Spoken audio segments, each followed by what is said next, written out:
Hello friends, જય શ્રી કૃષ્ણ, જય મહાદેવ, જય અંબે. આજની આપણી રેસીપી શ્રાવણ મહિના નિમિત્તે જે નોળિયાનોમ આવે છે, તો નોળિયાનોમનો ઉપવાસ ઘણી બધી બહેનો કરતી હોય છે પોતાના બાળક માટે. તો તેમાં કઈ રીતે રેસીપી બનાવવાની, તો એ રેસીપી તમારે જોવાની છે મારી YouTube channel the Kitty Diaries by Nikita. અને આ રેસીપી આપણા પીનટ ઘી ઓઇલમાં બનશે, જે પીનટ ઘી ખૂબ જ સરસ અને રાજકોટનું છે. અને એ સારી મગફળી કે ની સોર્ટિંગ દાણાનું થયું હોય તે સારા મગફળીના દાણામાંથી બનાવવામાં આવે છે. તો જરૂરથી આ વિડીયો જોવા માટે મારી યુટ્યુબ ચેનલને સબસ્ક્રાઈબ કરજો. હેલો ફ્રેન્ડ્સ, આજની આપણી રેસીપી, આપણે જે રેસીપી બનાવવા જઈ રહ્યા છે એ તમને ખ્યાલ જ છે કે શ્રાવણ મહિનો ચાલુ થઈ ગયો છે અને શ્રાવણ મહિનામાં નોળિયાનોમ આવે છે. તો નોળિયાનોમમાં આપણે કઈ રેસીપી બનાવીએ છીએ તે તમારે જોવાની છે મારી YouTube channel the Kitty Diaries by Nikita. તો આ રેસીપી બનાવવા માટે સૌપ્રથમ આપણે કાળા મગ લીધા છે, અડધી વાડકી. એને આપણે આખી રાત પલાળી રાખવાના છે, એટલે ઓછામાં ઓછા 10થી 12 કલાક એને પલાળવાના છે. અને એ પલાળવાના છે આપણે અડધી વાડકી લઈ લીધા છે આપણા સાદા પાણીથી. હવે આ મગને આપણે 10થી 12 કલાક માટે પલાળવા માટે સાઈડ પર મૂકી દઈશું. અને આખી રેસીપી તમારે એન્ડ સુધી જોવાની છે. સુરતમાં ઘણા બધા લોકોને આ રેસીપી આવડે છે, પણ સુરતની બહાર જો કોઈ નોળિયાનોમ કરતું હોય તો કેવી રીતે આ રેસીપી બનાવવાની, તો આ વિડીયો એન્ડ સુધી જોજો. ફ્રેન્ડ્સ, આજે આપણે રેસીપી બનાવવા જઈ રહ્યા છે નોળિયાનોમ સ્પેશિયલ. જે લોકો શ્રાવણ મહિનો તમને ખ્યાલ જ છે કે સ્ટાર્ટ થઈ ગયો છે, અને એમાં એક નોળિયાનોમનો ઉપવાસ પણ આવે છે, જેને બાળકો એટલે કે છોકરા માટે એ લોકો નોળિયાનોમ કરતા હોય છે. અને નોળિયાનોમ ઉજવતા બી હોય છે અને લોકોને જમવા પણ બોલાવતા હોય છે. તો તે દિવસે કઈ વાનગી અને કઈ રેસીપી બનતી હોય તે આપણે જોવાની છે. તો નોળિયાનોમના દિવસે મગ, કાળા મગ અને અડદ જુવારના રોટલા ખાવાના હોય છે. તો ઘણા બધા અલગ રીતે બનાવતા હોય છે, મગને ફણગા બી ફોડતા હોય છે. પણ હું કેવી રીતે બનાવું છું તે જોવા માટે મારી YouTube channel the Kitty Diaries by Nikita subscribe, like, bell icon દબાવવાનું ભૂલતા નહીં. તો હવે આપણે જે નોળિયાનોમમાં મગ બનાવીએ છીએ, તો કયા ઇન્ગ્રીડિયન્ટ્સ જોઈશે તે આપણે જોઈ લઈએ.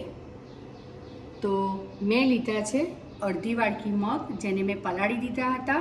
તે તમારે વિડીયો આગળ પહેલેથી જોશો એટલે ખ્યાલ આવી જશે કે કેટલા કલાક પલાળવાના છે. અને મેં એને ફણગા ફોડ્યા નથી, મેં આ રીતે રાખ્યા છે. આ ખૂબ જ સરસ લાગતા હોય છે.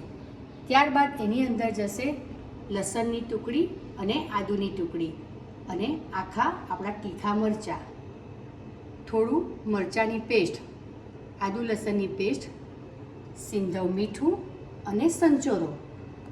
ત્યારબાદ આપણે જે અડદ જુવારનો રોટલા બનાવવાના છે, તો આ આપણો અડદનો લોટ. આનો માપ એ રીતે હોય છે કે તમે 3 માપમાં જુવાર અને ચોથો માપ આપણો અડદનો લોટ. તો આ રીતનું આપણે રાખવાનું છે કે તમે વધારે, આ આપણા 2 જ રોટલા, 2 થી 3 રોટલા બનશે એ માપ છે. તો 3 ભાગ જુવાર અને 1 ભાગ અડદનો લોટ.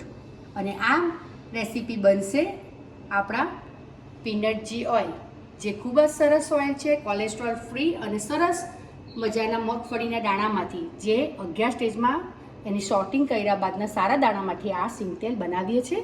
અને એની અંદર આપણા સરસ મજાની રેસીપી આજે બનવાની છે. તો જરૂરથી વિડીયો એન્ડ સુધી જોજો.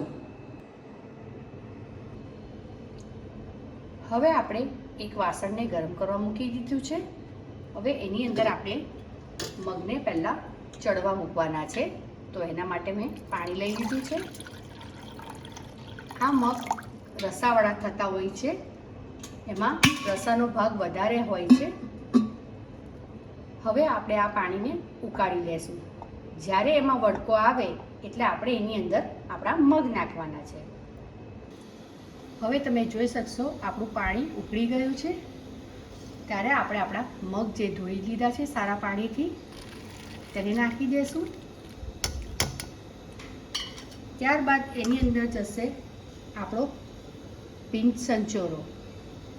હવે આ આપણે ઓછામાં ઓછી 15થી 20 મિનિટ, જો તમારા મગ સારા પલળી ગયા હશે તો તમારે 15 મિનિટમાં આ મગ ચડી જશે. જ્યારે એ હાફ ચડે એટલે આપણે આગળની પ્રોસેસ કરશું. બીજી તરફ આપણે આપણો અડદ જુવારનો રોટલો, જે સ્પેશિયલ નોળિયાનો ઉપવાસ હોય તો બધા આ રીતે જ ખાતા હોય છે. તો હવે આપણે રોટલો કેવી રીતે બને તે પણ જોઈ લઈએ. તો મેં તમને કીધું તેમ કે 3 માપ જુવારનો લોટ અને 1 માપ આપણો અડદનો લોટ. હવે એને પહેલાં આપણે મિક્સ કરી દઈશું. આની અંદરથી તમારા 2 રોટલા એપ્રોક્સ થશે. હવે આની અંદર જશે આપણો પિંચ સંચોરો.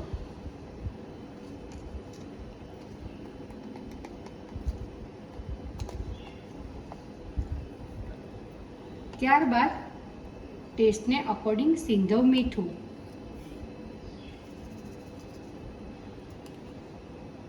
ત્યારબાદ આની અંદર મોણ મૂકવાનું હોય છે. તો મોણ મૂકશું આપણે આપણું પીનટ ઘી ઓઇલ.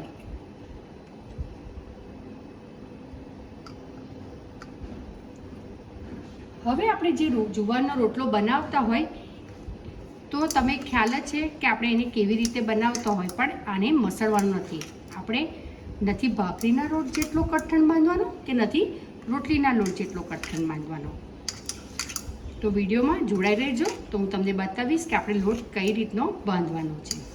હવે એને સરખી રીતે મિક્સ કર્યા બાદ આપણે લોટ બાંધી દઈશું. થોડું પાણી એડ કરશું.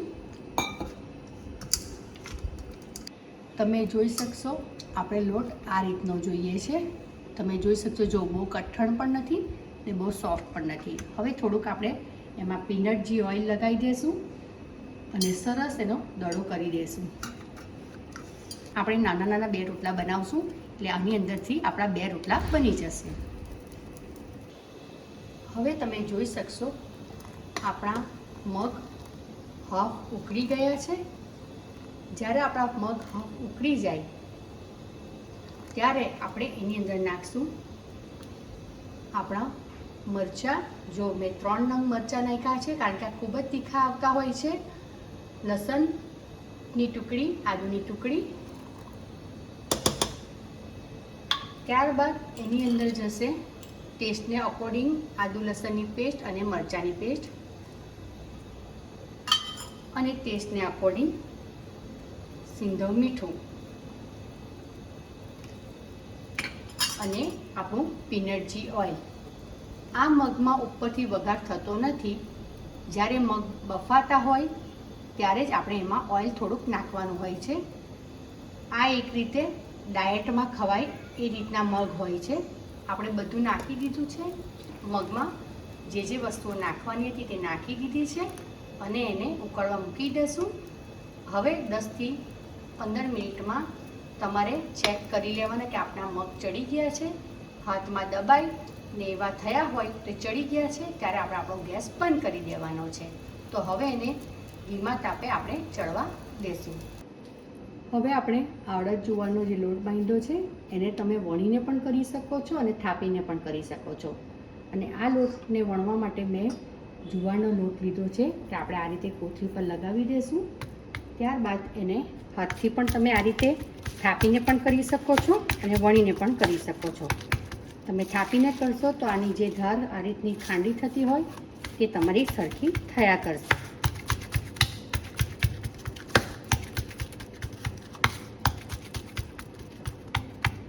હવે તમે જોઈ શકશો કે આપણે લોખંડની તાવી મૂકી દીધી છે અને એને આ રીતે ચેક કરવાની છે. બહુ ગરમ થવા દેવાની નથી.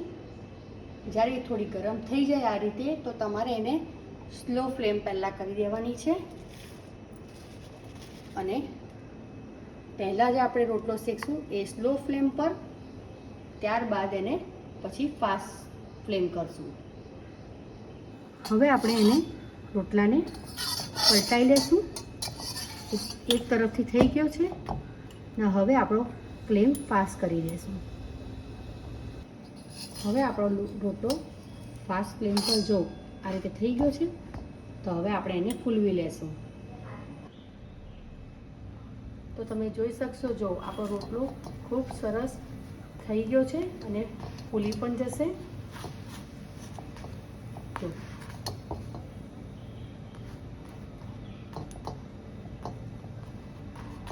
આપણો ખૂબ સરસ મજાનો રોટલો રેડી થઈ ગયો છે. જો તમે તો હવે તમે જોઈ શકશો તમારા નોળિયા નોમના મગ થઈ ગયા છે. તો તેને આ રીતે તમારે ચેક કરવાના છે. જો કે આ ચડી ગયા છે કે નહીં, તો એના માટે આ રીતે દબાઈને જોવાના છે. તો જો તમારા સરસ મજાના મગ ચડી ગયા છે. તો હવે આપણે એનું પ્લેટિંગ કરી દઈશું.